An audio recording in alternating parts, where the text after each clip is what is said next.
নমস্কার সবাইকে। আজকে তোমাদের জন্য নিয়ে চলে এসেছি মুসুরির ডাল দিয়ে ডিমের রেসিপি। প্রথমে মিক্সিং জারে দিয়ে দেব মুসুরির ডাল, কাঁচা লঙ্কা, লবণ, হলুদ, সামান্য জল দিয়ে ব্লেন্ড করে নেব। এখন এই ডালের মধ্যে দিয়ে দেব ডিম। 3টে ডিম দিয়ে দিয়েছি আমি। ভালো করে ফেটিয়ে নেব।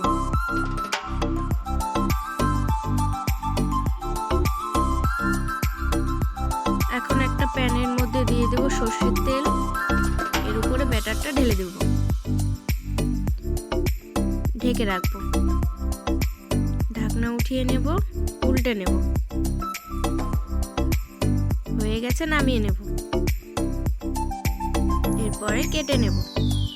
দেখো কিভাবে কেটে নিচ্ছি, এভাবে কেটে নেবে। কাটা হয়ে গেছে। এখন আমি মিক্সিং জারে আবার একটা মশলা করে নেব। জিরের গুঁড়ো, ধনে গুঁড়ো, লঙ্কার গুঁড়ো, অল্প আদা, কয়েক রোয়া রসুন, পেঁয়াজ কুচি, টমেটো কুচি, অল্প জল দিয়ে ব্লেন্ড করে নেব। এরপর কড়াই দিয়ে দেব সর্ষের তেল, তেজপাতা, গোটা জিরে, গোটা গরম মশলা, পেঁয়াজ কুচি, হালকা করে ভেজে নেব। কেটে রাখা আলুগুলো দিয়ে দিলাম। হলুদ, লবণ দিয়ে ভালো করে মিশিয়ে নিলাম।